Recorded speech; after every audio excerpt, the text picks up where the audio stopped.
Parents की जब शादी हुई थी मेरी माँ को खाना बनाना नहीं आता था और मेरे पापा ने मेरी मम्मी को खाना बनाया सिखाया है एंड आज तक वो मेरी मम्मी से ज़्यादा अच्छा खाना बना लेते हैं. आई have to say I am so grateful that I have my mother as my role model where my mother has sat at a full blown party and my father has walked up and down and got snacks and fed people and made drinks and everything. Everyone keeps making fun of they obviously the standard thing. आप तो जोरू का गुलाम है. ऐसे क्यों? अगर मेरी माँ मेरे पापा के लिए करती हैं तो क्या वो मेरे पापा की गुलाम है? नहीं. They're just being an equal partnership. देखो यहाँ श्रुति ने ना एक बहुत अच्छी बात बताई कि जब उनकी मदर की शादी हुई थी तो उन्होंने शादी के बाद खाना बनाना सीखा था एंड वो भी उनके पापा ने उनको सिखाया था.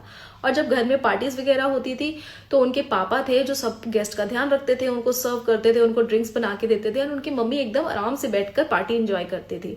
एंड इसी वजह से उनके पापा को जोरू का गुलाम है का नाम दे दिया जाता था. मतलब अगर ये काम उनकी मम्मी कर रही होती तो क्या तब भी सोसाइटी उनको अपने पति का गुलाम है का नाम देती? या फिर जो विमेन्स हैं जो ये सब चीजें करती हैं, जो सबको सर्व करती हैं, गेस्ट का ध्यान रखती हैं, उनको ड्रिंक्स बनाकर देती हैं या फिर सारी चीजों को मैनेज करती हैं, वो इसलिए करती हैं क्योंकि वो अपने पति की गुलाम है? देखो यहाँ पर प्रॉब्लम ना हस्बैंड के रोल में है ना वाइफ के रोल में है. यहाँ पर प्रॉब्लम है सोसाइटी की सोच में, क्योंकि हमारी सोसाइटी ने कुछ कामों पर जेंडर के लेबल्स लगा दिए हैं.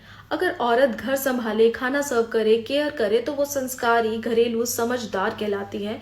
लेकिन अगर वही चीज आदमी करे तो उसे जोरू का गुलाम है, बीवी के वश में है, बीवी का पल्लू पकड़ रखा है जैसे टैग्स दे दिए जाते हैं. और यही सबसे डेंजरस कंडीशनिंग है. इतने सालों से ये बातें हमारे दिमाग में भरी गई हैं कि अब हमारी अपब्रिंगिंग और हमारे थिंकिंग पैटर्न का हिस्सा बन चुकी है. इसी टैग के डर से बहुत सारे मेंस चाह कर भी अपनी वाइफ्स को ओपनली सपोर्ट नहीं कर पाते, सोशल गैदरिंग्स में हेल्प नहीं कर पाते क्योंकि उन्हें सोसाइटी के लेबल से डर लगता है.